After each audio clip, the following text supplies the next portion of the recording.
Hello बच्चों, आशा करती हूँ आप लोग स्वस्थ होंगे और मस्त होंगे, अपने जीवन में व्यस्त होंगे। तो आज कल हम काइनेमेटिक्स के बारे में पढ़े थे। काइनेमेटिक्स और डायनामिक्स। काइनेमेटिक्स क्या होता है? Study of effects. और डायनामिक क्या होता है? Study of causes. तो आज हम फ्रेम ऑफ रेफरेंस पॉइंट के बारे में पढ़े थे कल, जो ऑब्जेक्ट के होते हैं। ठीक है, जहाँ पे ऑब्जर्वर प्रेजेंट होता है उसको हम क्या कहते हैं? रेफरेंस फ्रेम कहते हैं। अब हम देखेंगे कि पैरामीटर डिपेंडेंट ऑन रेफरेंस और parameter does not depend on frame of reference. तो बात करते हैं सबसे पहले motion parameters.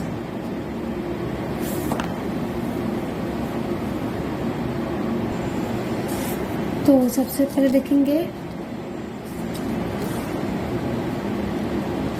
Parameters depends on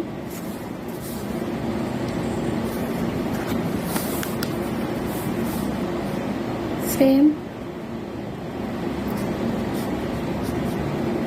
reference. दूसरा क्या है? Parameters doesn't depends on frame of reference। ठीक है, तो हम देखेंगे पैरामीटर रेफरेंस जो होता है, पैरामीटर किसके कौन कौन रेफरेंस पे डिपेंडेंट है। तो डिस्प्लेसमेंट हमने कल पढ़ा था। डिस्प्लेसमेंट, दूसरा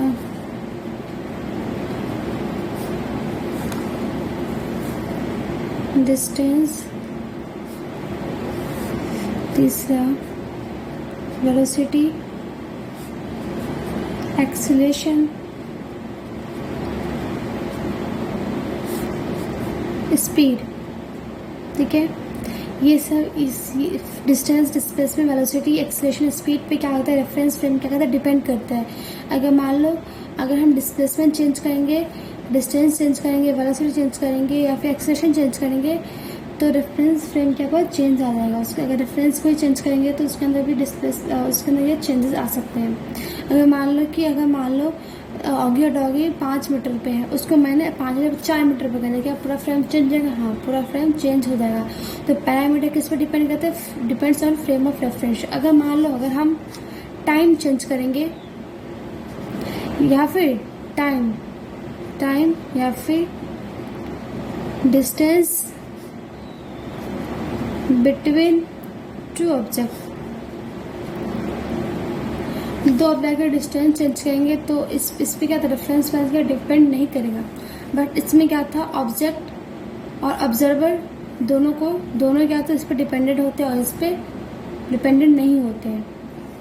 तो अगर मान लो टाइम चेंज करेंगे तो फिर कोई फर्क नहीं पड़ेगा, तो फिर रेफरेंस पॉइंट इस पर डिपेंडेंट नहीं होगा। इससे पहले बात करें डिस्टेंस की। डिस्टेंस और डिस्प्लेसमेंट आपने बहुत पढ़ा होगा, डिस्टेंस और डिस्प्लेसमेंट के बारे में। ठीक है, आप बताइए डिस्टेंस और डिस्प्लेसमेंट क्या होता है।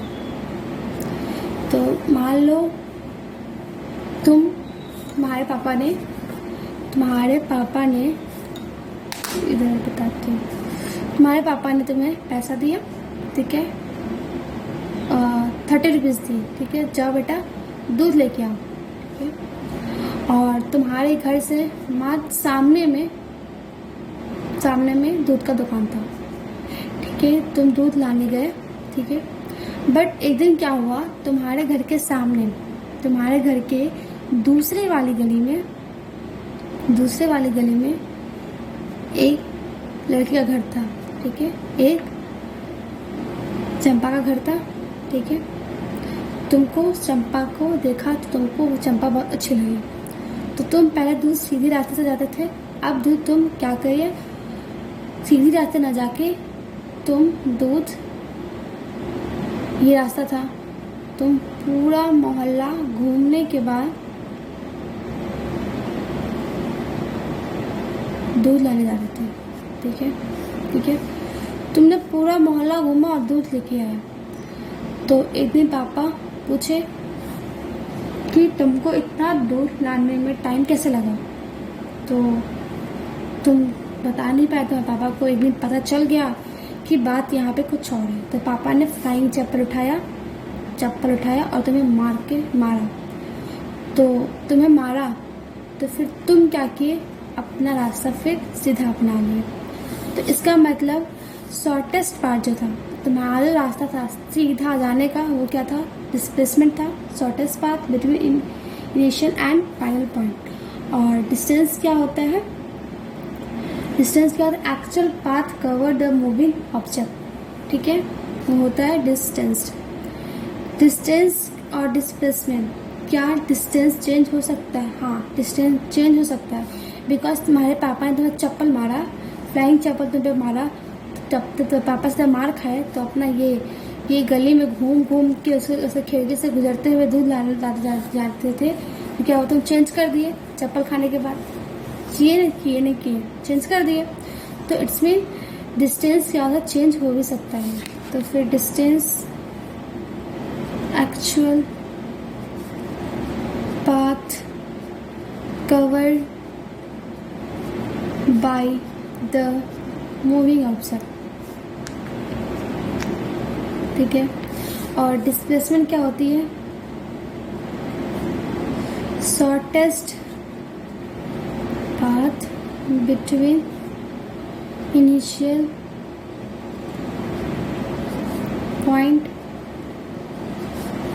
या फिर स्टार्टिंग पॉइंट, ठीक है, टू फाइनल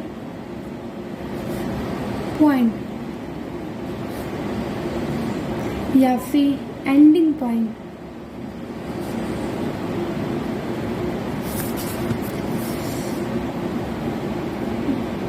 इज डिस्प्लेसमेंट और it's is a straight path. ठीक है।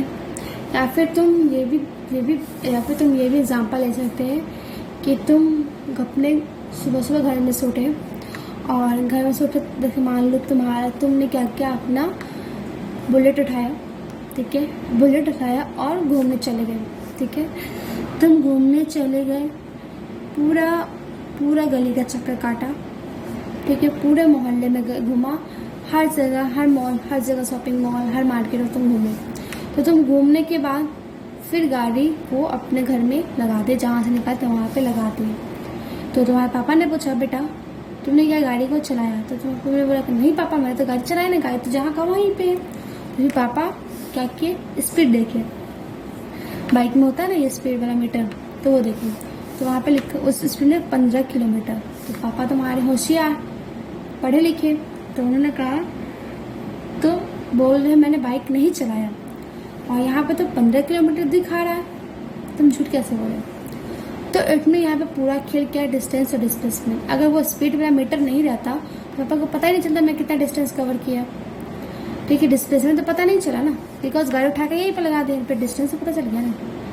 तो शॉर्टेस्ट पार्ट क्या होता है या फिर स्ट्रेट पार्ट क्या होता है, डिस्प्लेसमेंट, और लॉन्गेस्ट पार्ट क्या होता है, डिस्टेंस। ठीक है, अब हम बात करते हैं, एक एग्जाम्पल से समझते हैं। सबसे पहले एग्जाम्पल समझते हैं। ठीक है,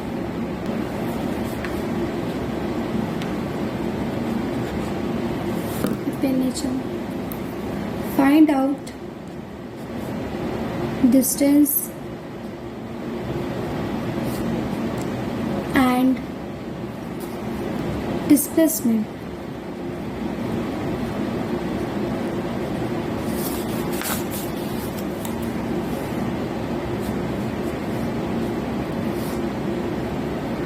ये ए है, ये बी है, ये 4 मीटर, ठीक है, और ये 3 मीटर। ठीक है, डन। तो डिस्टेंस कितना होगा total? Actual path cover to moving object. ठीक है, ओके। तो ए से एक्चुअल पाथ, ए से बी, ठीक है, लॉन्गेस्ट पास्ट 4 3, कितना आएगा 4 + 3 7। डिस्प्लेसमेंट क्या होगा, ये वाला पाथ, ठीक है, डिस्प्लेसमेंट। और ये बोला कि एक एंगल कितना, ठीक है, तो हाइपोटेसिस हो गया, तो b² + v² = h। तो p 4 4 16, 3 3 9 = h, ठीक है। 16 9 25, हाइपोटेसिस 25 का अंडर रूट h, तो फिर देन 5 आ गया, ठीक है। तो ये वाला कितना आएगा 5, क्या है डिस्प्लेसमेंट। डिस्टेंस कितना है 7 मीटर, और डिस्प्लेसमेंट क्या है 5 मीटर, ठीक है। तो इसमें क्या है, डिस्टेंस क्या ज़्यादा है एज कम्पेयर टू डिस्प्लेसमेंट, ठीक है। अब दूसरे एग्जाम्पल में देखेंगे, same condition find in previous question, ठीक है।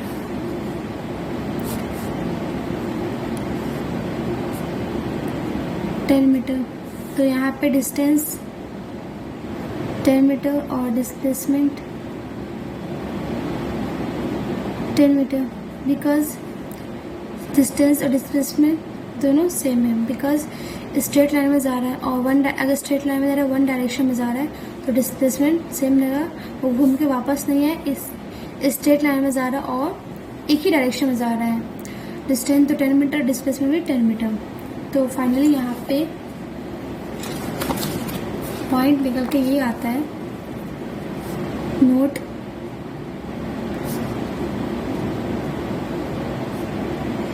Magnitude of displacement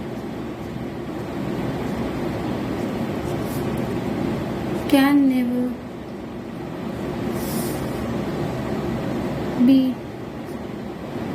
greater than distance. Displacement magnitude is less than distance, ठीक है। तो डिस्प्लेसमेंट का जो मैग्नीट्यूड होता है वो कभी भी डिस्टेंस से बड़ा नहीं हो सकता, वो हमेशा क्या होगा, डिस्टेंस से छोटा ही होगा, ठीक है, ध्यान रखिएगा ये बात। अब हम बात करते हैं ऐसा यूनिट, दोनों का ऐसा यूनिट क्या होता है, सेम होते हैं। Standard unit of distance and displacement is metre. आप यहाँ पे दोनों का डिस्टेंस और दोनों का डिस्टेंस डिस्प्लेसमेंट का ऐसा यूनिट क्या होता है, मीटर में, ठीक है। अब ठीक है, मीटर में है, तो फिर ये मीटर कहीं पे तो 0 हो रहा है, कहीं पे ग्रेटर देन हो रहा है, कहीं पे 0 के इक्वल हो रहा है, तो ये क्या है, ये डायरेक्शन पे, क्योंकि डायरेक्शन पे डिस्प्लेसमेंट क्या है, डायरेक्शन शो करती है, तो डिस्प्लेसमेंट कैसी क्वांटिटी, वेक्टर क्वांटिटी, और डिस्टेंस स्केलर क्वांटिटी, डिस्टेंस के अंदर कोई डायरेक्शन है नहीं, ठीक है, ये डायरेक्शन का खेल है इसके अंदर।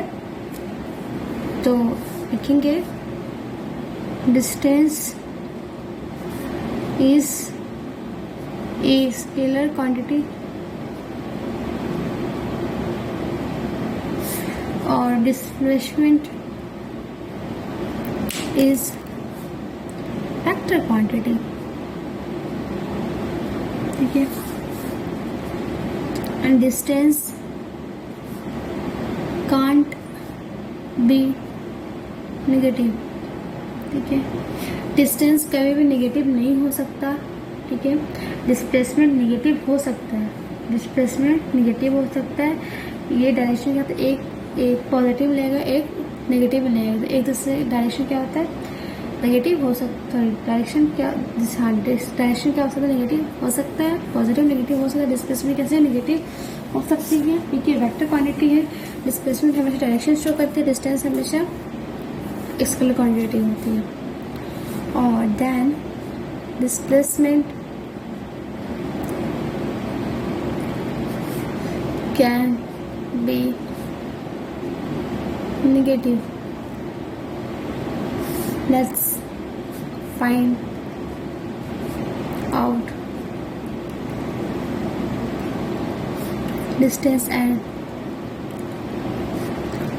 displacement of Augie and Doggy as shown in figure।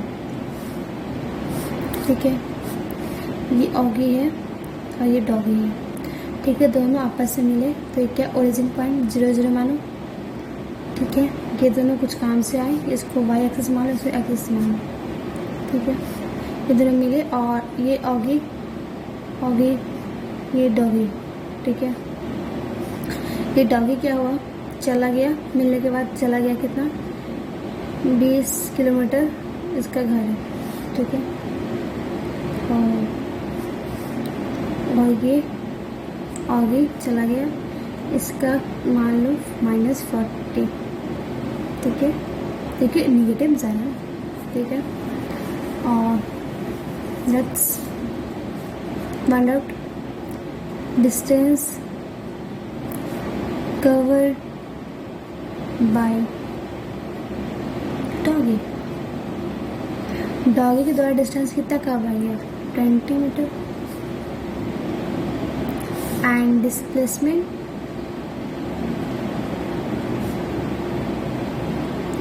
Covered by Oggy, sorry doggy ही ना, डॉगी, तो वो भी कितना 10 metre, sorry 20 metre.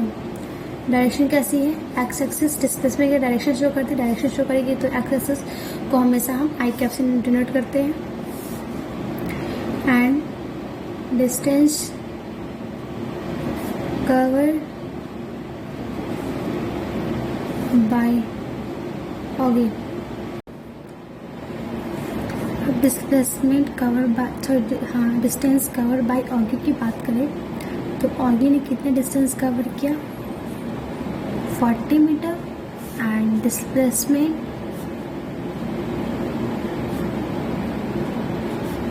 Covered by Oggy -40 i cap. ठीक है, और एक और एग्जाम्पल समझते हैं।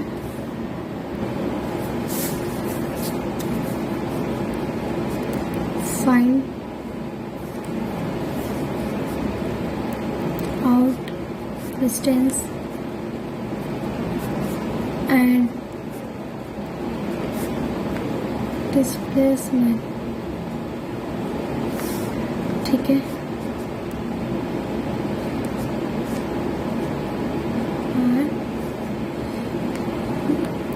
गया गया गया गया गया गया गया गया पे ये पॉइंट। हमें डिस्टेंस और डिस्प्लेसमेंट बताना है, तो डिस्टेंस सबसे पहले निकालेंगे।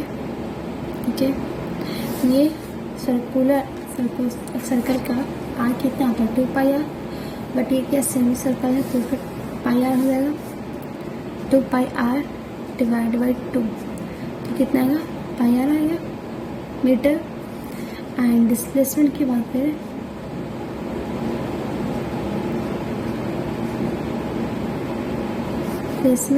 करें देखो डिस्प्लेसमेंट स्ट्रेट पाथ होता है, स्ट्रेट पाथ शॉर्टेस्ट पाथ, तो ये है आया एक और यहाँ एक और यहाँ कितना आया 2 मीटर। ठीक है, एक और एग्जाम्पल समझते हैं। Find out distance and displacement. ये सर्कल है, ठीक है, ये ए पॉइंट है, ये बी पॉइंट है। ए बी पॉइंट, ठीक है, ए दोनों ए और बी एक ही जगह पे है। ये गया गया गया, चला गया गया, इसका मान लो रेडियस आर है। डिस्टेंस की बात करें तो सर्कल है, सर्कल का डिस्टेंस होता है 2 पाई आर, रेडियस में कितना हुआ, रेडियस 2 पाई आर मीटर। और डिस्प्लेसमेंट क्या है, 0, कोई डिस्प्लेसमेंट नहीं हुआ, जहाँ गया था वहाँ वापस लौट के वहीं पे आ गया। तो स्ट्रेट पाथ या फिर शॉर्टेस्ट पाथ बोलते हैं, यहाँ पे कितना है 0। तो एक नोट में यहाँ पे पॉइंट डलाएगा, डिस्टेंस इज ऑलवेज, डिस्टेंस हमेशा क्या होता है, पॉजिटिव, बट लेकिन डिस्प्लेसमेंट कैन बी नेगेटिव, या फिर पॉजिटिव एंड 0, बिकॉज इस केस में डिस्प्लेसमेंट 0 हो रहा है, इस केस में डिस्प्लेसमेंट पॉजिटिव हो रहा है, और उस केस में एक और क्वेश्चन था, उस केस में डिस्प्लेसमेंट क्या होता है, नेगेटिव हो रहा था। ठीक है, हो गया। आप लोगों ने स्पीड के बारे में पढ़ा होगा, तो आज का लेक्चर यहीं पे ख़त्म करते हैं। आई होप समझ में आई हुई आप लोगों को लेक्चर, आशा करती हूँ। आज का कंटेंट थोड़ा पता नहीं कैसा है, एक्चुअली जहाँ तक मुझे भी लगता है अच्छा ही है, आप लोग को समझ में आए, ये बहुत बड़ी बात है मेरे लिए। धन्यवाद, आपका दिन शुभ और मंगल।